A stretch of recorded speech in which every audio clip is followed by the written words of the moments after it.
आप सभी का एक बार मैं फिर अपने चैनल पर हार्दिक स्वागत करता हूं। इस समय आप सबको हिंदी से संस्कृत में अनुवाद करना बताया जा रहा है। तो आज हम कुछ कठिन वाक्यों का हिंदी से संस्कृत में अनुवाद करना सीखेंगे। तो आप लोग ध्यान से समझें।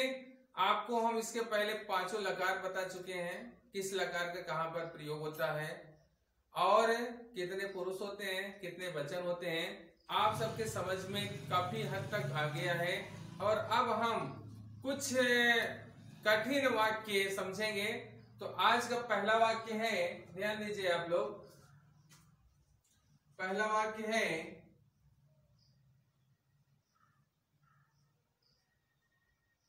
हम सब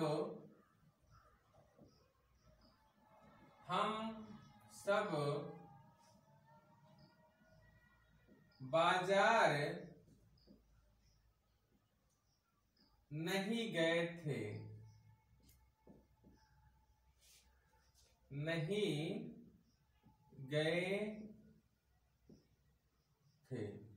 ये हमारा वाक्य है।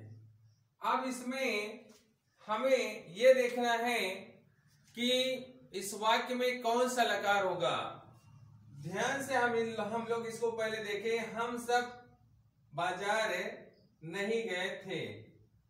हम सब बाजार नहीं गए थे। एक शब्द इसमें हम और जोड़ देते, एक शब्द हम इसमें और जोड़ देते हैं। क्या हो जाएगा? हम सब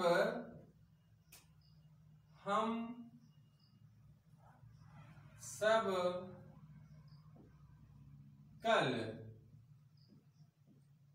बाजार नहीं गए थे। ये हमारा वाक्य है। अब इसमें हमें यह देखना है भैया कि इसमें किस लकार का प्रयोग होगा। हम सब कल बाजार नहीं गए थे। तो इस वाक्य से यह लग रहा है कि कार्य पूर्व समय में हो चुका है। अगर कार्य पूर्व समय में हो चुका होता है तो उसमें हमें कौन सा लकार करना होता है प्रयोग? आप लोग इसे अच्छे से पढ़ चुके हैं। लंग लकार का प्रयोग करना होता है। तो इस वाक्य में जो हमारी क्रिया होगी वो लंग लकार की होगी। ये क्लियर है।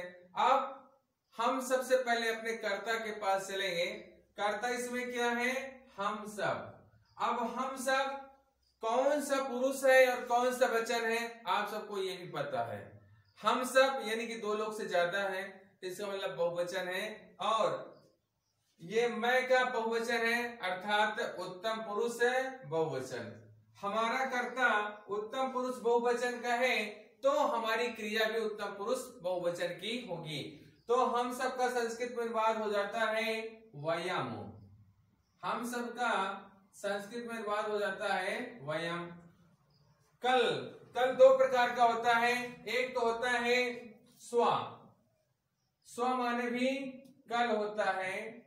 और एक होता है हयः। एक होता है स्व और एक होता है हयः। अब हयः माने भी कल होता है।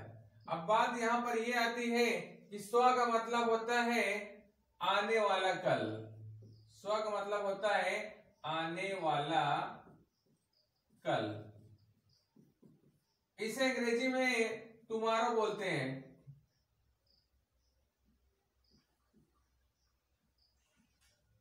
आने वाले कल को अंग्रेजी में टुमारो बोलते हैं। और हया माने होता है कल। ये किसके लिए प्रयोग होता है? बीता हुआ कल। हया बीता हुआ कल के लिए प्रयोग होता है। इसे अंग्रेजी में यस्टरडे बोलते हैं। तो आप लोग ध्यान दें, संस्कृत में जो कल होता है वो दो प्रकार के होते हैं। एक हया माने होता है बीता हुआ कल और स्व माने आने वाला कल। तो इसमें बीता हुआ कल है तो बीते हुए कल के लिए हम हया शब्द का प्रयोग करेंगे।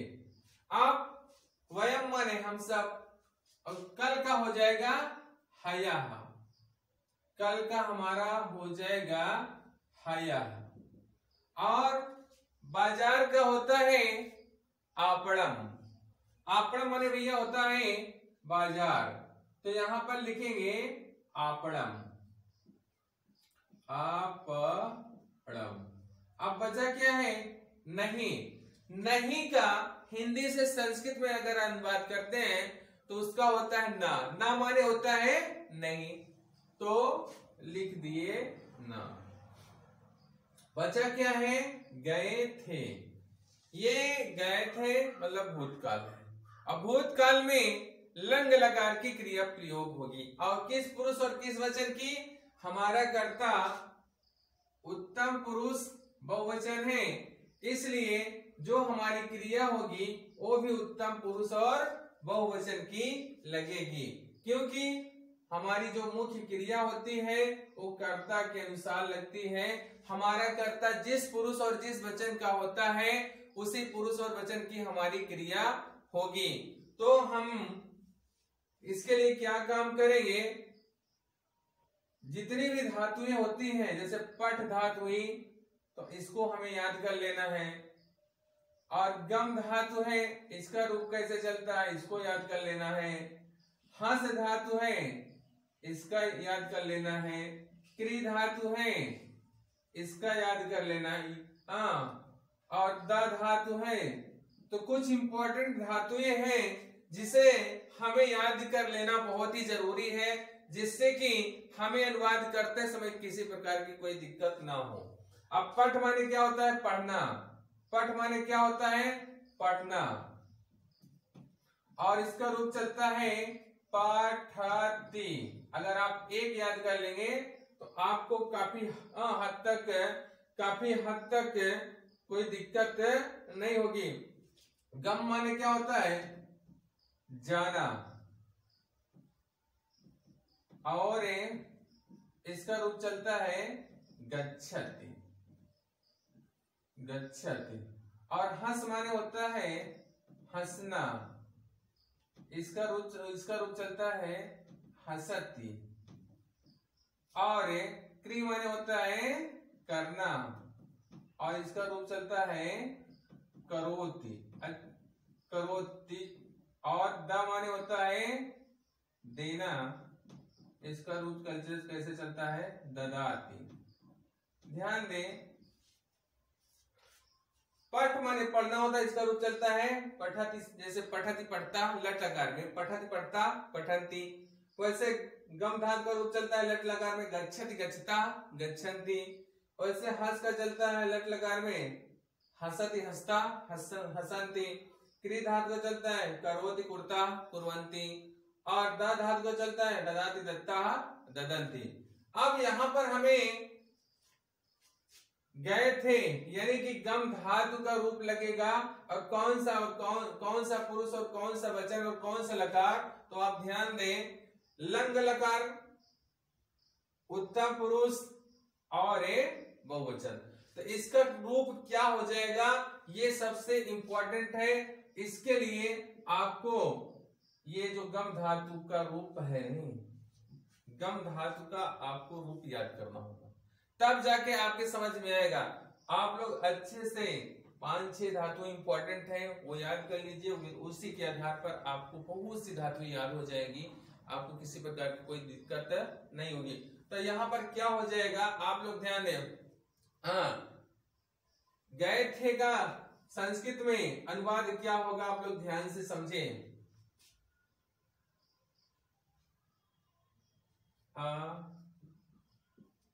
अगच्छाम,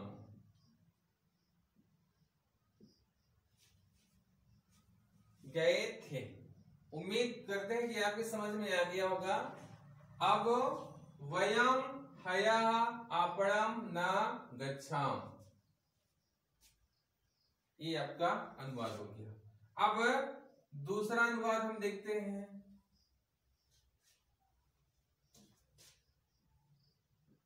क्या तुम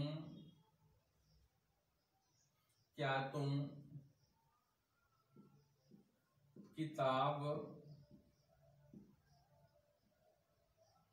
नहीं पढ़ रहे हो? क्या तुम किताब नहीं पढ़ रहे हो। अब आप लोग ध्यान दें, क्या तुम किताब नहीं पढ़ रहे हो, ये हमारा वाक्य किस काल का है? तो ध्यान दे, जहां पर हिंदी वाक्य के अंत में रहा है, रही है, रहे हो वहां पे वर्तमान काल होता है और वर्तमान काल में लट लकार का प्रयोग होता है। और यहाँ पर देखिए क्या शब्द लगा है, तो ये क्या शब्द लगा है, तो ये क्वेश्चन मार्क लग जाएगा, प्रश्नवाचक वाक्य है। आप ध्यान दें, इसका अनुवाद हम कैसे करेंगे। सबसे पहले क्या का अनुवाद करेंगे, तो क्या का संस्कृत में होता है किम, क्या का संस्कृत में अनुवाद हो जाएगा किम, और तुम का होता है त्वम। ये हमारा कर्ता मध्यम पुरुष एक वचन का है। किताब का क्या होता है, किताब का हो जाएगा पुस्तकम, पुस्तकम। अब नहीं का हो जाएगा ना। अब पढ़ रहे हो, अब ये वर्तमान काल का वर्तमान काल की धातु लगे, लेकिन किस लकार की लगेगी? वर्तमान काल में लट लकार, और लट लकार में कौन सा पुरुष है? मध्यम पुरुष। और कौन सा वचन है? एक वचन। तो जो हमारी क्रिया लगेगी वो पठ धातु मध्यम पुरुष एक वचन की क्रिया लगेगी, तो हो जाएगा पठसी। अब क्वेश्चन मार्क आगे है तो आगे क्वेश्चन मार्क लगा देंगे। तो इस तरह से हमारा हिंदी से संस्कृत में अनुवाद कंप्लीट हो गया। अब आगे और देखते हैं आज का तीसरा अनुवाद। तीसरा अनुवाद क्या है कि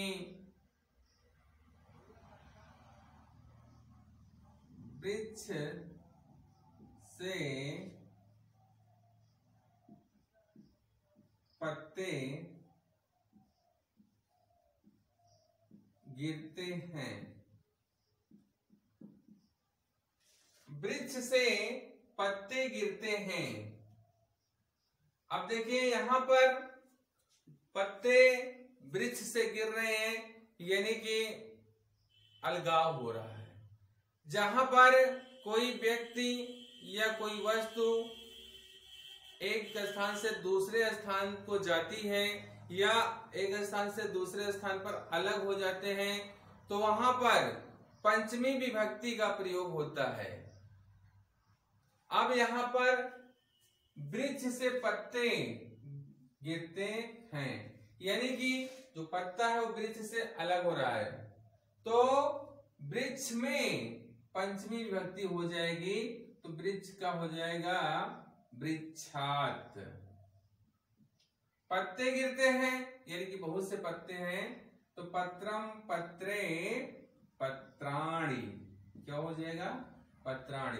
अब गिरते हैं मतलब एक पत्ता नहीं गिर रहा है, बहुत से पत्ते गिर रहे हैं, तो पतति पततः पतंती, क्या हो जाएगा? पतंती। वृक्ष से पत्ते गिरते हैं। ध्रुवम पाए अपदाने, इसका सूत्र है कि जहां से कोई चीज अलग होती है, चाहे वो व्यक्ति हो चाहे वस्तु हो, तो अलगाव की दृष्टि में पंचमी विभक्ति का प्रयोग होता है। तो इसके अनुसार आपका वाक्य हो जाएगा वृक्षात पत्राणि पतंति। बहुत इंपॉर्टेंट है ये, सभी इंपॉर्टेंट है, आप लोग ध्यान से देखें। अब आज का चौथा वाक्य है, चौथा वाक्य है वह पैर से लंगड़ा है।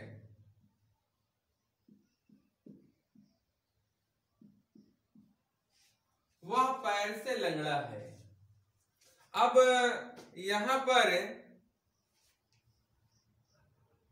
किस काल का वाक्य है? वर्तमान काल का। तो वर्तमान काल में कौन सा लकार लगेगा? लक लकार। तो ध्यान दें, इसमें एक सूत्र होता है एनांग विकारा। अगर किसी भी अंग में कोई विकार है तो ऐसी स्थिति में तृतीया विभक्ति का प्रयोग होता है। एनांग विकारा, इसका मतलब ये होता है कि अगर आपके शरीर में किसी भी अंग में किसी प्रकार की कोई दिक्कत है, कोई कमी है, तो इस तरह का वाक्य आता है तो उस वाक्य में जो शब्द रहेगा यानी कि जो अंग रहेगा उस अंग में तृतीया विभक्ति का प्रयोग किया जाता है। तो यहाँ पर क्या है, पैर से लंगड़ा है तो पैर में तृतीया विभक्ति का प्रयोग होगा, तो वह का क्या हो जाएगा, सह। पैर से यानी कि पादेन, और लंगड़ा का होता है खंजा, है का होता है अस्थि। सह पादेन खंजा अस्थि, वह पैर से लंगड़ा है। ये आपका हो गया अनुवाद। आप लोग इसे अच्छे से समझ लें। अब आपको हम कुछ और बताते हैं अनुवाद। 4 अनुवाद हो चुका, अब 5वां आप लोग देखें। 5वां है हमारा अनुवाद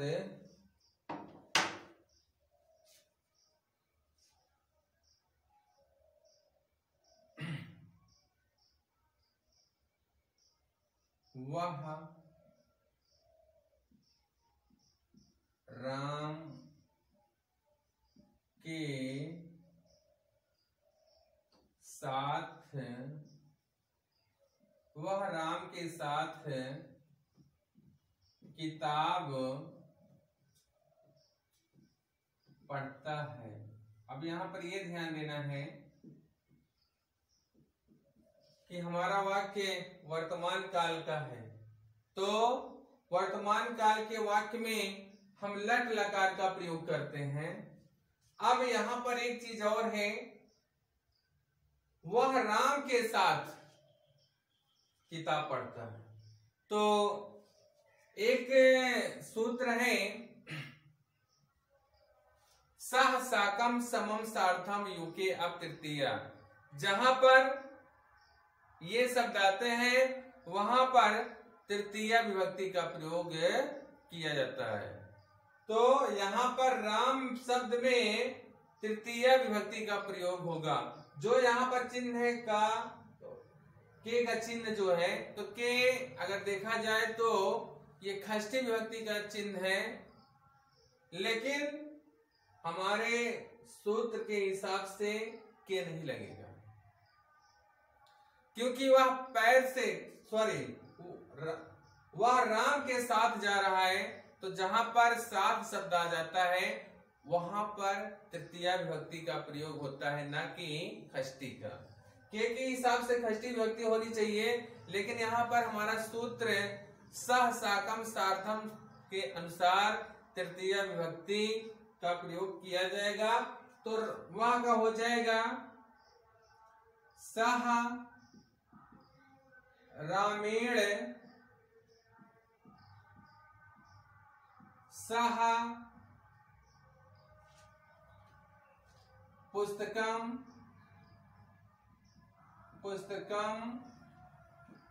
पठति।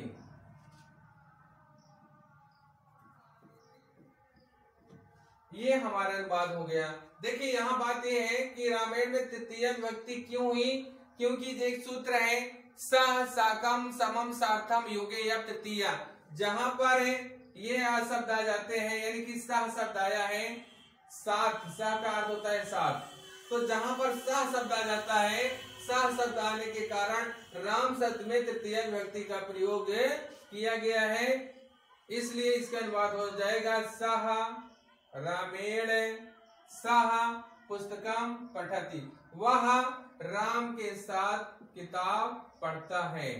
तो इस तरह से आपका अनुवाद पूरा हो गया। और आज बस इतना ही। आपको ये वीडियो कैसे लगा आप हमें जरूर कमेंट करके लिखें, और आपसे रिक्वेस्ट है कि आप लोग हमारा वीडियो देखें और सब्सक्राइब करें, अपने दोस्तों के पास शेयर करें और उनसे भी कहें कि हमारा वीडियो ज्यादा से ज्यादा देखें। और अगर हमारा वीडियो आपके समझ में ना आया हो तो आप कमेंट करिए, आपके कमेंट का उत्तर हम जरूर देंगे। और एक बार मैं आपको फिर अपना वीडियो देखने के लिए बहुत बहुत धन्यवाद देता हूँ। थैंक्स।